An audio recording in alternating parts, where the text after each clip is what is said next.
जी, श्री हरिवंश। महाराज जी, पहले 25 वर्षों तक आर्थिक कठिनाइयों के कारण मैंने पढ़ाई और अब ऑफिस के काम को ही श्रेष्ठ कर्म मानकर अब तक जीवन बीता।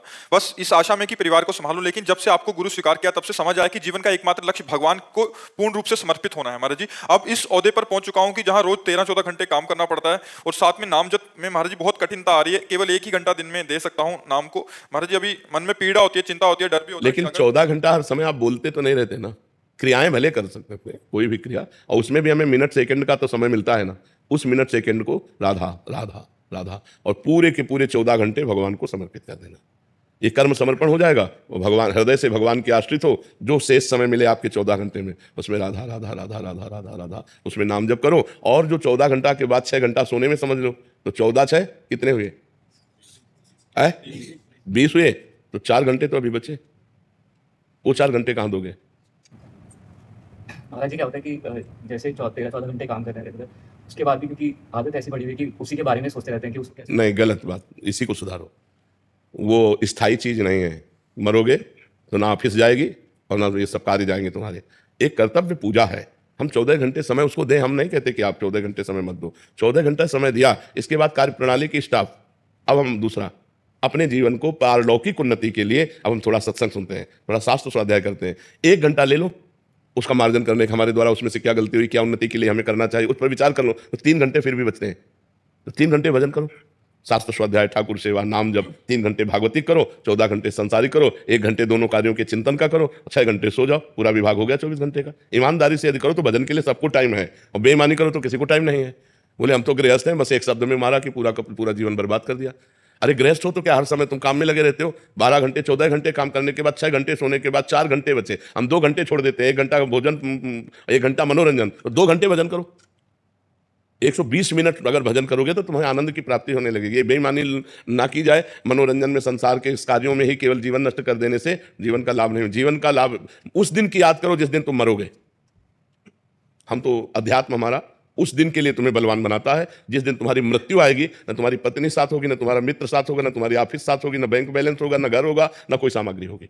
क्या पूरा जीवन बर्बाद कर दिया। अब जाने के समय तुम्हारे पास क्या है? इस लोक से क्या लेके जाओगे?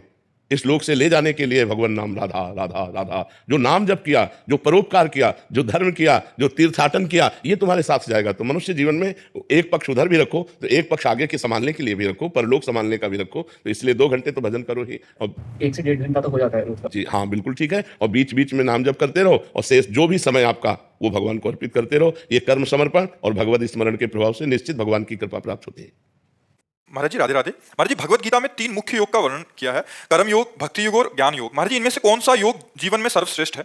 सब अपनी जगह श्रेष्ठ हैं। अपनी बुद्धि को देखना चाहिए कि मैं किस योग का अधिकारी हूं। यदि खूब कर्मठता है, कर्म प्रवीणता है, कर्म में रति है, तो निष्काम भाव से कर्म योग के अधिकार का वो प्राणी है, मनुष्य है। जो भगवान की चर्चा सुनते ही हृदय आसक्त हो रहा है, दैन्यता है, भगवान का नाम प्रिय लगता है, लगता मेरे से तो कुछ हो नहीं सकता, हे भगवान शरणागत प्रतिपाल। ना विषयों का संपूर्ण त्यागी है, ना उसे संसार का संपूर्ण ज्ञान है। वो अपने को अधम समझकर भगवान की तरफ, वो भक्ति का अधिकारी है। और जो बहुत विवेकशील है, तर्कशील है, और जो वैराग्यवान है, जो चरम सीमा की वस्तु को प्राप्त करने के लिए अपने प्राण तक देने के लिए तैयार, वो ज्ञान मार्ग का अधिकारी है। वैराग्यवान, विवेकशील, तर्कशील, बुद्धि प्रधान, ज्ञान मार्ग। भाव प्रधान, दैन्य भाव, शरणागति का भाव, अपने में असमर्थता, भक्ति भाव। कर्मठ प्रवीणता, कर्म प्रवीणता, कर्मठता, ये कर्मयोग। तो अपने को देखना चाहिए कि अपना भाव किधर है, कर्म प्रधान है या भाव प्रधान है या ज्ञान प्रधान है। जिधर हो उधर मार्ग भगवान ने, इसीलिए अलग अलग सबको एक मार्ग में नहीं चलाया जा सकता। और सबका फल एक ही है। परिणाम में सबका फल एक ही। संसार बंधन से मुक्त होकर आत्मस्वरूप में स्थित होना, ज्ञान मार्ग। संसार बंधन से मुक्त होकर भगवान के प्रेम में डूबना, भक्ति मार्ग। संसार संबंध से रहित होकर के परमात्मा स्वरूप में स्थित होना, कर्मयोग। वही परमात्मा है, वही भगवान है, वही ब्रह्म है। जो ज्ञानी लोग जिसे ब्रह्म कहते हैं, भक्त उन्हें भगवान कहते हैं, योगी उन्हें परमात्मा कहते हैं। तत्व एक ही है। समझ गए ना आप? ब्रजेश, श्री हरिवंश। महाराज जी, आपके चरणों में कोटि कोटि प्रणाम। महाराज जी, बचपन में से ये सुनते आ रहे हैं कि हम शरीर नहीं हैं। आज तक जान क्यों नहीं पाए कि अपने आप को आत्मा के रूप में देखना साधन, इतना साधन। जब तक साधन नहीं करोगे तब तक नहीं। साधन करो, साधन करते करते साधन का अभिमान त्याग हो जाएगा, तब समझ में आ जाएगा। बिना भजन के बाद समझ में आ जाएगी। आपने पकड़ा है तो आपको ही छोड़ना पड़ेगा। जब आपको ज्ञान होगा तभी तो आप छोड़ सकते हैं। संसार ने आपको पकड़ा है क्या? नहीं। वस्तु, व्यक्ति, स्थान, संसार का स्वरूप ये जड़ है। आप चैतन्य अविनाशी सच्चिदानंद भगवान के अंश हैं, तो जड़ चैतन्य की गांठ कभी पड़ी नहीं सकती। लेकिन आपका संबंध न संसार से था, न है, न रहेगा, पर आपने पकड़ रखा है। संसार ने आपको नहीं पकड़ रखा है। तो आपको जब तक ज्ञान नहीं होगा तब तक आप संसार का राग नहीं त्यागेंगे। हम पकड़े तो हम ही को छोड़ना पड़ेगा, जबरदस्ती कोई कितना भी करे थोड़ी छूट जाएगा। बंदे कीर मरकट की नाई, तो हम ही ने पकड़ा है। अब ये हमको ज्ञान हो आंतरिक, बाह्य ज्ञान से ये नहीं होता, ये बाह्य ज्ञान से नहीं छूटने वाला। हम आत्मा हैं, हम शरीर नहीं है, ऐसा कहते हुए भी भोगों में जाओगे जब तक भजन नहीं होगा। बारी मथे घृत हो ये बरु सिकता ते बरु तेल, और बिनु हरि भजन न भवतरी, या सिद्धांत। डट के भजन करो, अभी ज्ञान प्रकट हो जाएगा। पवित्र आचरण करो, पवित्र भोजन, शास्त्र स्वाध्याय, संयम से रहो, और फिर अपने आप सतमार्ग में बढ़ेगी बुद्धि। और जैसे जैसे बुद्धि बढ़ेगी तो आपको दिखने लगेगा कि ये संसार मेरा नहीं। अच्छा, किसका हुआ है संसार? पूरा जीवन पढ़ लिख करके बड़े पदाधिकारी बने, करोड़ों अरबों रुपए कमाए, मकान बनाया, लड़का बच्चा परिवार, मर गए, एक चवन्नी पास नहीं, कुछ साथ नहीं जाएगा, तो पूरा जीवन बेकार हो गया ना।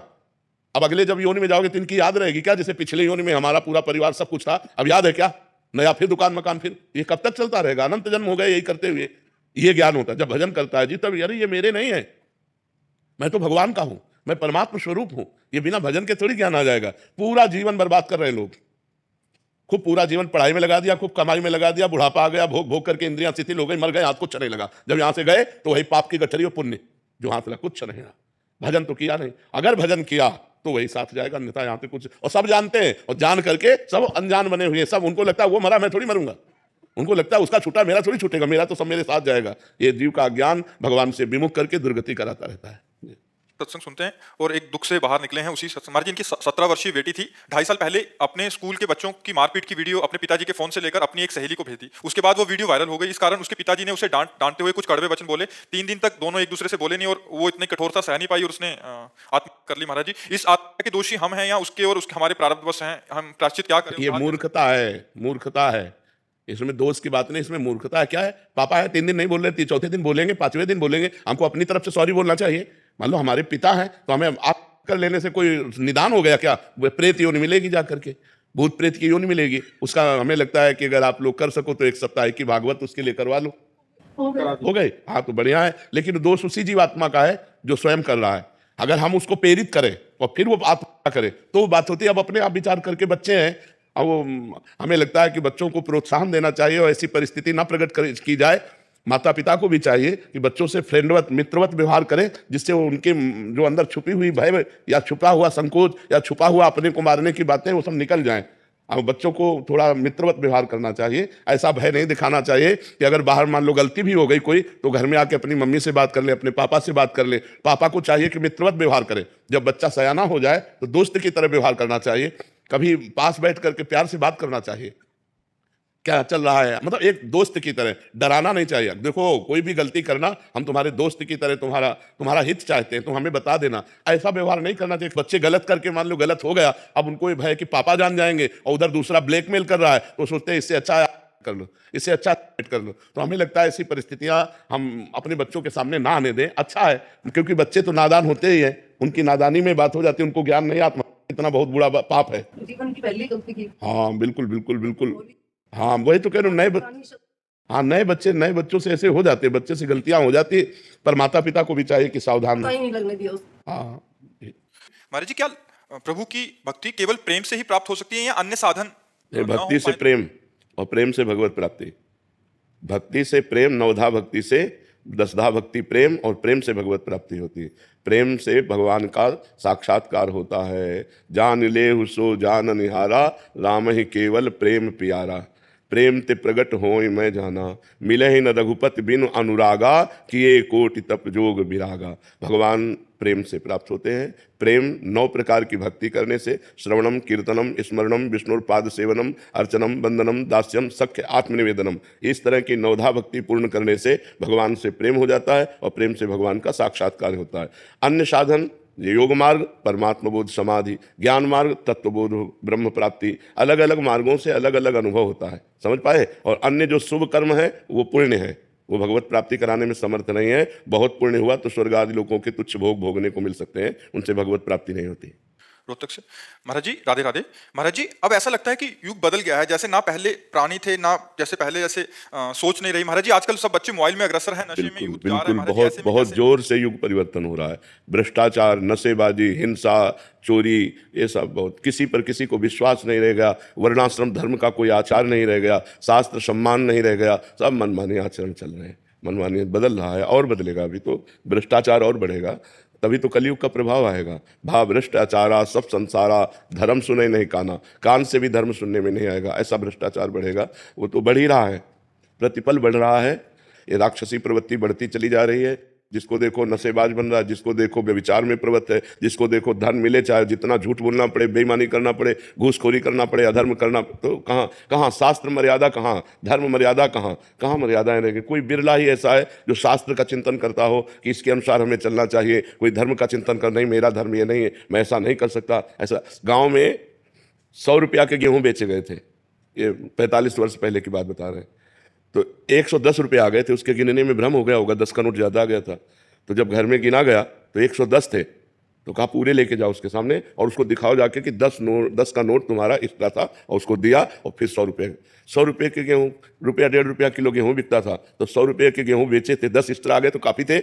लेकिन ऐसा नहीं, तुरंत पैसे वापस कर, ये धर्म है कि नहीं उसके 10 रुपये ज़्यादा आ गए, हम 10 रुपये। और आज क्या होता, अरे वो अगर कहता भी कि हमें लगता है 10 रुपया ज़्यादा आ गया, तो बोले कैसे 100 रुपये दिए थे तुमने, वो झूठ बोल जाता।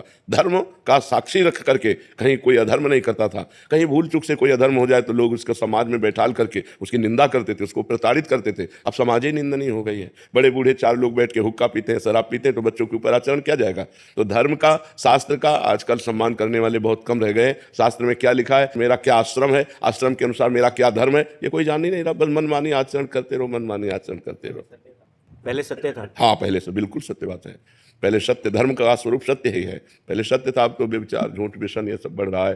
पर फिर भी कुछ धर्मात्मा लोग तो हैं ही, कुछ भगवान के नाम जापक तो हैं ही, नहीं तो बड़ा आतंक मच जाए अगर सब व्यभिचारी हो जाएं, सब व्यसनी हो जाएं। उनमें से कुछ तो संयम में चली रहे, कुछ संत महात्मा है, कुछ धर्मात्मा गृहस्थ है, जिससे अभी थोड़ा पृथ्वी टिकी हुई है, नहीं तो आतंक मच जाएगा। तो ये आधुनिकता अगर धर्मयुक्त नहीं है तो लोग अनुसरण करते हैं कि दूसरे देशों में देखो लोग कितने सुखी, इसे सुख कहते हैं। आग लगी तो लगती ही चली गई, भूकंप आया तो गिरते ही, बाढ़ आई तो समेटती चली। तो जल, पृथ्वी, वायु, आकाश, अग्नि, ये 5 प्रधान देवता हैं जिनसे शरीर बना हुआ है। अगर धर्म से नहीं चलोगे तो जितना पुण्य उतना भोग लो, इसके बाद तुम्हें यही जला के राख कर देंगे, यही तुम्हें नष्ट कर देंगे। इसलिए बहुत डरना चाहिए कि हमसे पाप ना हो।